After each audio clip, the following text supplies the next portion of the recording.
是你，你是怎么找到我的？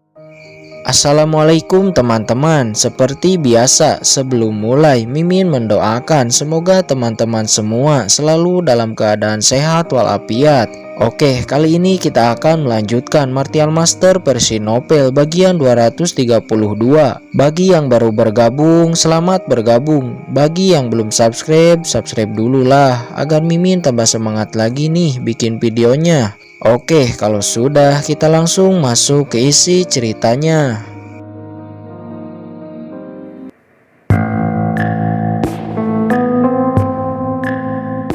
Mendengar ini, Kincen sedikit mengerutkan kening lalu berkata, "Bahkan 30% hasil kita harus diserahkan. Mereka terlalu banyak mengambil untung." Benar, saya juga kurang yakin akan tetapi saluran manapun yang kita lewati di pintu keluar, barang apapun yang kita peroleh dari rawa maut hitam akan terdeteksi, ucap Yin Peng.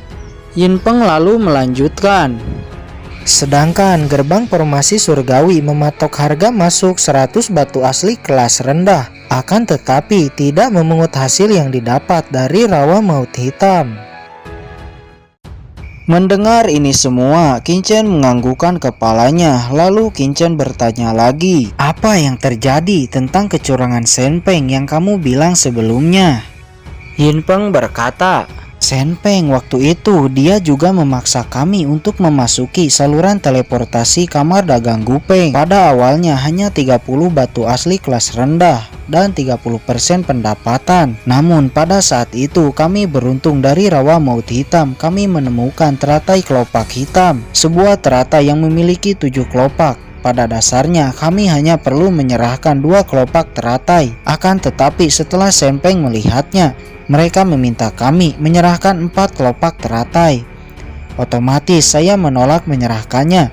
Akan tetapi Shenpeng dengan timnya memaksa. Akhirnya teratai itu pun dibawa paksa. Tidak hanya itu, kami juga menderita luka. Setelah itu kami lalu melapor ke kamar dagang Gupeng. Akan tetapi orang-orang kamar dagang Gupeng mengatakan bahwa si Shenpeng ini bukan anggota dari kamar dagang Gupeng mereka. Jadi mereka tidak bisa membantu.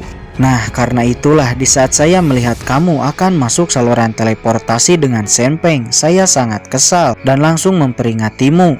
Namun sekarang kamu telah membunuh Shenpeng. Itu bisa dianggap balas dendam kami. Kami sangat berterima kasih." "Tidak, saya yang harusnya berterima kasih. Jika kamu tidak memperingati saya, mungkin saya akan benar-benar masuk saluran teleportasi kamar dagang Gupeng," ucap Kincen. Lalu Yin Peng berkata lagi, "Kincen, sekarang kamu telah menyinggung kamar dagang Gupeng. Kamu harus berhati-hati. Menurut perkiraan saya, kamar dagang Gupeng tidak akan melepaskanmu dengan mudah." Lalu Kincen berkata, "Ya, jangan khawatir, secara alami saya tahu itu." Pada saat ini, Kincen telah memiliki banyak musuh di mana-mana. Orang-orang Xuanzhou, Royal Bespila, Orde Hitam, kamar dagang Gupeng. Jadi dia semakin bertekad untuk menemukan Kuyunji secepat mungkin agar dia bisa secepatnya menerobos ke ranah Wuzhong. Setelah itu, walaupun berhadapan dengan seseorang di ranah Wuzhong, Kincen tidak akan terlalu khawatir. Lalu Kincen memutuskan untuk pergi ke saluran teleportasi gerbang formasi surgawi. Setelah itu Kincen kemudian berterima kasih kepada Yin Peng lalu memberikan Yin Peng beberapa pil. Kemudian Kincen pergi dari sana dan menuju saluran teleportasi gerbang formasi surgawi dengan rute yang diberikan Yin Peng. Setelah Kincen pergi, Yin Peng dan Yin Hong menghela napas lalu berkata, "Kincen, dia masih sangat muda, akan tetapi kekuatannya sangat menakutkan. Mari kita lihat pil apa yang Kincen berikan." Setelah melihat pil-pil itu, ekspresi mereka terkejut karena banyak dari pil itu adalah tingkat 4, bahkan ada juga yang tingkat 5. Lalu Yin Peng berkata, "Siapa sebenarnya pemuda ini? Bahkan bisa dengan mudah mengeluarkan pil tingkat 5. Yin Hong, dengan pil ini kita bisa meningkatkan kekuatan kita." Yin Hong lalu bertanya, "Kakak, setelah ini kita akan pergi kemana?" Yin Peng menjawab, Karena kita telah menyinggung Jimoksin, maka kita tidak bisa tinggal di sini lagi. Kita akan pergi ke gerbang formasi surgawi, lalu memasuki saluran teleportasi gerbang formasi surgawi. Dan setelah itu kita akan bersembunyi dahulu untuk menyerap pil-pil ini dan meningkatkan kekuatan kita secepat mungkin. Setelah itu mereka pergi dari sana. Pada saat ini, Qingchen dan budak hitam telah sampai di saluran teleportasi gerbang formasi surgawi. Seperti yang dijelaskan oleh Yinpeng, dengan 100 batu asli kelas rendah mereka akhirnya masuk. Akan tetapi harus menunggu beberapa saat karena harus ada 100 orang untuk satu kali jalan. Singkatnya, 100 orang sudah berkumpul dan mereka semua pun mulai berteleportasi. Di sana nampaknya nama Qingchen dan budak hitam sudah terkenal. Jadi di sana mereka semua tidak ada yang berani membuat masalah dengan Qingchen. Pada saat ini Qingchen sedang memperhatikan arai teleportasi. Susunan arai teleportasi ini sangat rumit, setidaknya formasi peringkat 5. Budak hitam lalu bertanya, "Qingchen, apakah kamu akan baik-baik saja apabila tidak memakan pil detoksifikasi?" "Jangan khawatir, saya tidak apa-apa." Lalu budak hitam mengangguk. Orang-orang dari gerbang formasi surgawi mendesak saluran teleportasi. Seketika cahaya putih menutupi mereka dan langsung melesat. Setelah beberapa saat, akhirnya Qingchen telah sampai di rawa maut hitam. Suasana di rawa maut hitam sangat menakutkan, dingin, sunyi, banyak aura racun yang sangat mengerikan. Tiba-tiba sesosok pria yang datang bersama mereka nampak kesakitan, dan di kulitnya nampak bercak totol kemerahan. Lalu dia berkata, "Tolong saya, tolong." Akan tetapi semua orang malah menjauhinya seakan takut. Hanya Qingchen yang tidak bergerak dan melihatnya. Setelah sesaat berikutnya, tiba-tiba tubuhnya membeku lalu hancur dan berubah menjadi segumpal lumpur, hanya meninggalkan cincin penyimpanannya.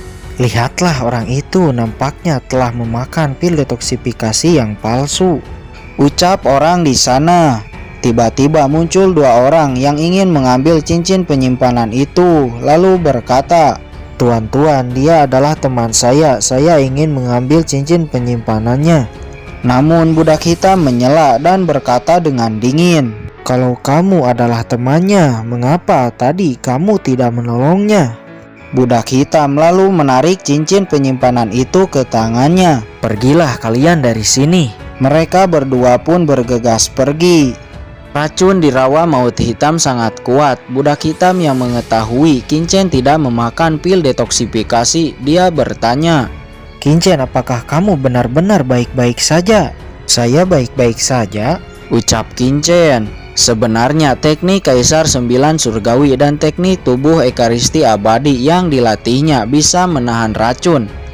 Akan tetapi saat ini Qingchen sedikit mengerutkan kening. Ternyata racun di rawa maut hitam jauh lebih kuat dari bayangannya, dan ia berencana untuk membuat pil detoksifikasi di sana nanti.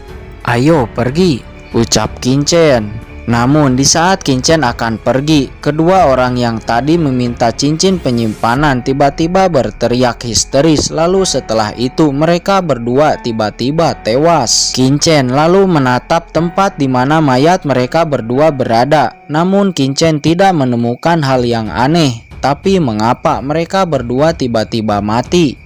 Lalu satu orang lainnya di sana berteriak, "Binatang hantu!"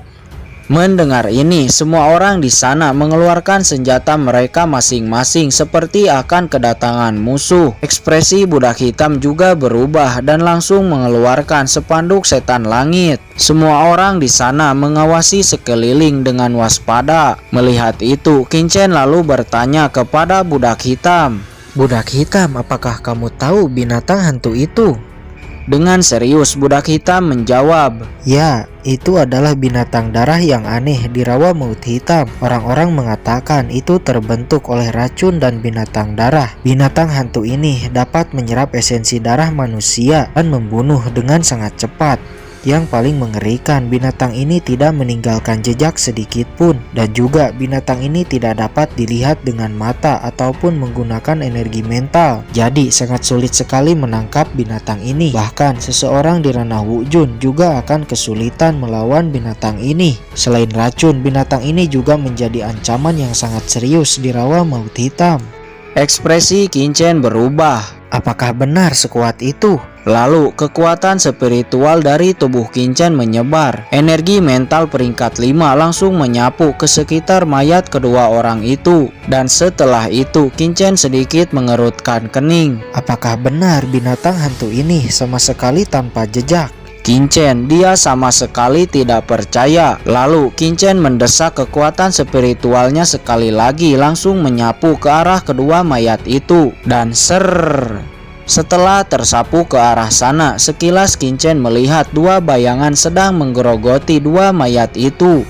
Tanpa berpikir lagi, Qin Chen langsung menampilkan pedang karat. Pedang karat yang dilapisi garis keturunan guntur langsung menghantam kedua sosok bayangan itu. Setelah pedang yang dilapisi guntur menghantam kedua bayangan itu, seketika suara raungan kesakitan terdengar. Dan kedua bayangan itu samar-samar terlihat. Lalu Qin Chen berkata, "Budak hitam, lakukan."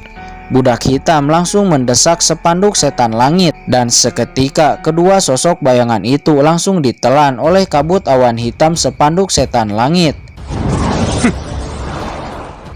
Dan setelah spanduk setan langit menelan kedua sosok itu, spanduk setan langit menunjukkan beberapa perubahan. Dan kekuatan spanduk setan langit nampak menjadi lebih kuat lagi. Dan mungkin apabila spanduk setan langit menelan beberapa binatang hantu lagi, kekuatannya juga akan bertambah kuat lagi.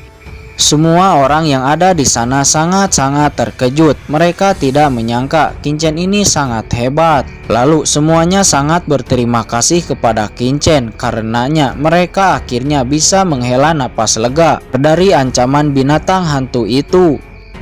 Lalu Qin Chen berkata, "Kalian dapat tenang, selain dua binatang hantu itu, tidak ada lagi binatang lainnya. Sekarang kalian bisa pergi dengan aman."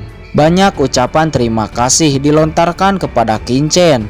Lalu mereka pun pergi dari sana. Setelah itu Qin Chen dan budak hitam juga bergegas pergi menuju kedalaman rawa maut hitam di bawah petunjuk arah budak hitam.